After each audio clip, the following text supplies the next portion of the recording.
Thanks for checking out this highlight from the Casually Hardcore podcast. If you want to check out the full podcast after the show, please be sure to hit the top link in the description. But now, let's do it. As a part of this, I want to kind of start to dive into kind of our first main subject here, Endwalker, and Final Fantasy XVI expectations. There is a connective tissue in Yoshi P, the main, I guess, producer and director for 14, just producer for 16. So I want to kind of bundle these two together because they're kind of coming in hot, and I can't think of one without the other right now, and maybe that's just me. But Ethis, what would be some of your Endwalker expectations, non-spoilery?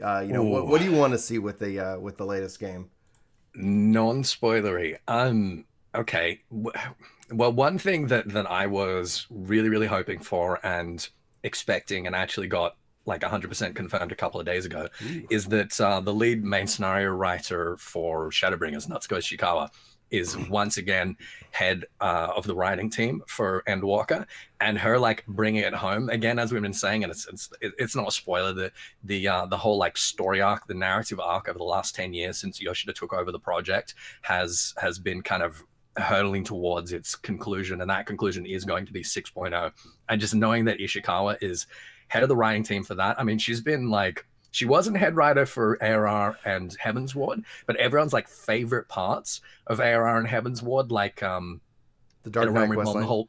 The Dark Knight questline, Binding Coils of Bahamut. She wrote the whole like Ishgard chapter in ARR where Orchefon is first introduced.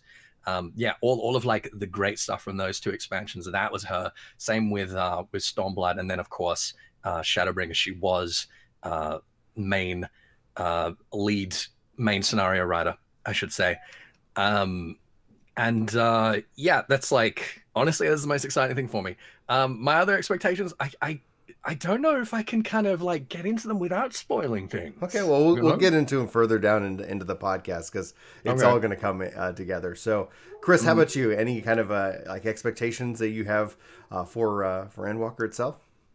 Honestly, my fear with this game is that eventually the spaghetti code, the crippling underneath things, the things we don't talk about are just going to slowly grind this game to a halt, right? And that we have this beautiful layer on the top where we all live, but underneath, it's just a game that has these chronic structural issues. And they're like, well, we were going to do something better, but we couldn't.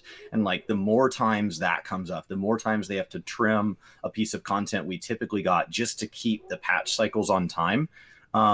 That concerns me, and like it feels weird to be like in like one of the most critically acclaimed MMO expansions of all time and be like, I'm concerned. And they're like, why? And it's like, no, I understand we feel good today, but we're making decisions that I'm worried about. And so like as interviews come out, as the showcase event played out, when they talk about things like data center visit, when they talk about things like understanding the 70-30 split of development versus innovation, when they talk about making sure Yoshi P stays on in a role as he steps back and he stays partially involved, and they invest in people and they let those people go on and work on the things they want to work on with 16, like there are all these little nuggets that tell me that there is a culture that says like, we know this isn't sustainable as well. And that's a sign that those things can get fixed. That's a sign that, like the data center split was really controversial.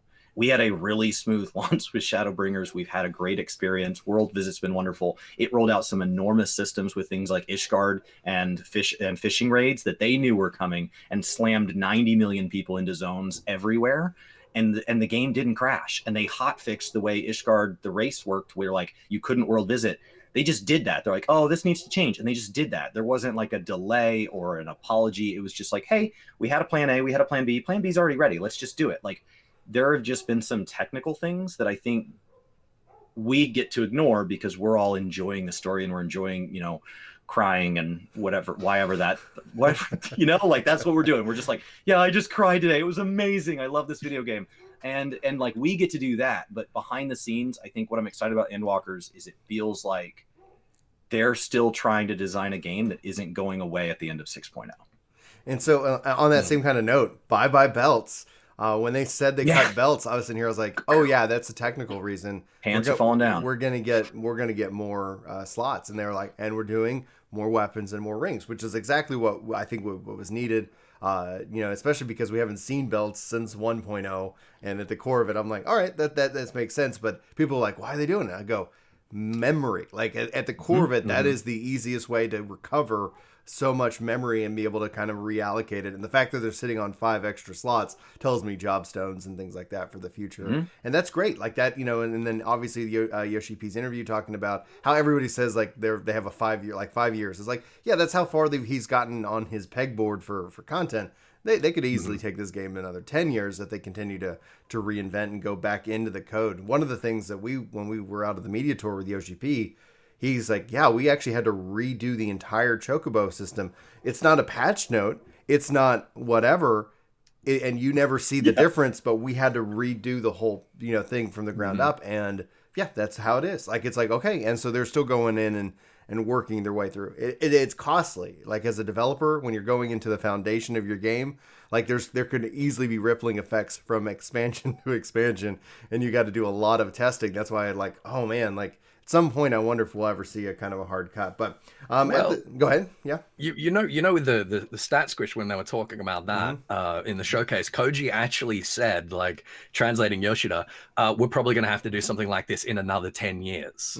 Yeah. And exactly. the implications of that were just like, yeah. But what's really funny is that, like, at the same time, you've got people in the Twitch chat for the showcase being like, oh, so Endwalkers is the last expansion. They're going to end the game after this one, huh? It's like... Same with the Xbox quote. The Xbox quote was... the Xbox quote was, right now, we don't have the resources to give the amount necessary to platforms, but for the but then there's a second part to that. There's a second part where he says, for the long-term health, we are looking at, like, we know we need to go to more platforms. We know so there's this other half that everybody's like, oh, see, Xbox Xbox never coming to Xbox. It's like, let the guy finish. Like, there's another part there that says, like, no, we understand the long-term health, not today, but we're not saying never. Well, yeah, and I think that's such also a political kind of statement in the regards, because you don't want to ever be like, oh yeah, you said never, and then somebody writes a big enough check, things move, things happen. We'll have to wait and see at the core of it, but if it doesn't happen with Endwalker, I wouldn't expect it till 7.0. Like I don't expect adding a platform mid expansion outside of like the PlayStation ecosystem, because it's like, oh, you're already on PlayStation, okay, cool, we've already got the SDK, we're good. In that regards. But let's talk a little bit about 16 before we kind of dive into our kind of main topics itself. Yoshi P announced Final Fantasy 16. This game looks insane and incredible. Ethis, what are your thoughts? What are your expectations for this upcoming new entry into the Final Fantasy series?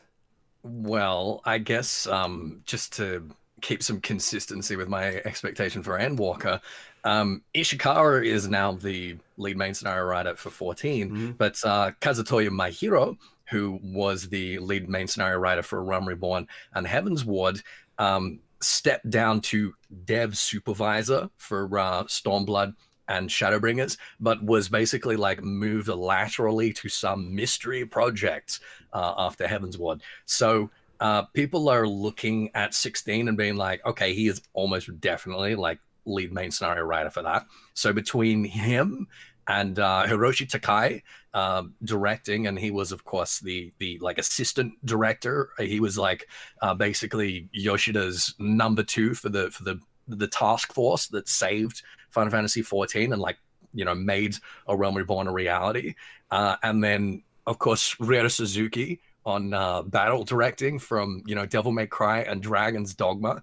Like I'm so excited for obviously for like the story and the setting and like going back to that very like Matsuno inspired high fantasy theme, but more than anything else is just like Yoshida's sort of dream team that he forged for Realm Reborn. Like so many of them are now on board. Like not more than the people that I just mentioned. There's like art designers and like more like battle designers and stuff like that have kind of been like quietly sort of moved laterally over the last couple of expansions onto this mystery project.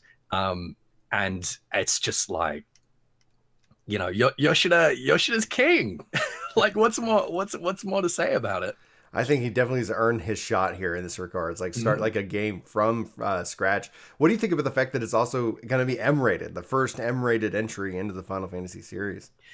Yeah, I think that's really exciting because it's something that he's wanted to do a lot with Final Fantasy XIV. I remember interviews like back in after 2.55 with the bloody banquet, like Telegia Adelegia getting cut in half and Raubon losing his arm, and everyone's like, "Whoa, this is a Final Fantasy game! Like, how did you get away with doing stuff like that?" And he's like, "We had to do it very like euphemistically. We can't show blood. We had to constantly like cut things." And he's talking about like all these sort of limitations to being able to tell this story that he wants to tell. And I think in one way it sort of makes you do like some creative problem solving, but on the other hand, just like being given the license and the free reign to sort of like tell the story that you want to tell without having to constantly like dial it back is just really exciting. I'm expecting like I think like the most memorable scene from Shadowbringers, if you ask most people, is like the transformation of Tesleen, right? Mm-hmm. And being like, okay, here's the stakes of this thing that we're fighting. Just moments like that. I mean, just seeing the trailer here, we've already got like a couple of those sort of moments, and I think it's just going to make it a really like tense, dramatic kind of story that I think is just like, I'm so excited for it. Absolutely. Chris, you got any thoughts on 16 and the just behind the team behind it? I think Edis hit on the two main points that I have for 16. The first is Dream Team. The first is this is a victory lap for a lot more than just Yoshida. This is people who have probably started as, the stereotypical male guy or coffee person that were a clerk in the gaming industry because they were passionate, and they have worked their way up to a position where there aren't enough people to tell them no, and they are now allowed to do whatever they want. And so that there's a lot of joy there. But then the counter side to that is that word constraint. There is a lot to design philosophy where my education background is in architecture, and one of the concepts of architecture is that you cannot have good design without constraint. It is not possible. Design is beauty in how it responds to constraint. And where we see that in the business world is that there are people of different talent sets. There are people who are good at turning ships around. There are people who are good at sending ships through storms. And not everybody is good at going and getting to design a ship from the ground up. So as excited as I am that they've earned this victory lap, from an expectation standpoint, I just want to take joy in this game and enjoy it for what it is, and that it's a passion project. And that's a lot of the concepts that started Final Fantasy as a franchise. But I don't want to set expectations ridiculously high, because if there's any part of it that's just a little bit off, that could have just been like, this could be a team of people who are really good at turning things around. A Realm Reborn is an unheard of thing to do. And like, what if that's their skill set? There's nothing wrong with that. That's an incredible skill set to have. What if they're not good in a void? And so I just don't want to say this is going to be the game of all games. And if it is, like, I'm happy to be wrong. Like, I win big. That's awesome. Like, I would love to be wrong, but I don't want to immediately assume it's the game of all games. And when it comes in as something simply great, I'm disappointed, because all we know about these people is they're really good about working within the constraints in 14. This is a victory lap that's given them an unbelievably large leash, and that can be just enough rope to hang yourself with, is the phrase. Like, it's a gross phrase, and it's a very real phrase, and that's why that gets used in design communities, because it can be a really dangerous amount of freedom. I think Yoshi P has started and has changed a lot of the culture within Square Enix and how they approach these projects. Yes. And when I look at Final Fantasy 15, a lot of that was going on already while 14 was being reborn and saved. And it's crazy to think 15 came out, 5 years ago. And my hope for 16 is that culture shift is rooted in the core design of 16, and it actually then carries forward. So if 16 is a success and people like it, whether like you want the battle system to be different, like all the minor critiques that a gamer will have of a game, like isn't really what I'm talking about here. But if it is a successful game that we can see going forward, some better design processes within Square Enix as a whole. I can't tell you how frustrating it is to be a fan of the company and have these 10-year projects that start and restart and get canceled, and like where there's all this turmoil and turnover, and I just don't like it. That's just too much to be invested in, because then I look over at the other stuff they're producing. We just saw, and I've just downloaded the demo for Triangle Strategy, and yeah. And same thing with Octopath Traveler. Like, are these like amazing AAA games? Like, no, like, but they don't have to be. And that's something that I think Square Enix has learned. Like there's like a hungry, community that wants these stories and wants these games.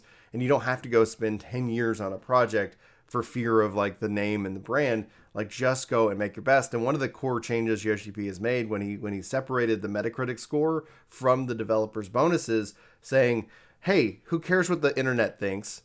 Like, let's make the game we want to make. Let's let our creativity shine and not worry about the financial impact that somebody on Reddit or somebody over at Metacritic or some stupid YouTuber worked a game could sit here and impact you financially because they didn't like one certain thing. And so I really appreciate that aspect and change that he's made. Now, I hope that you really enjoyed that highlight, and I hope that you check out the full podcast. Again, link is in the description. Thanks for being here, and I hope you have a fantastic day, you wonderful, beautiful individual.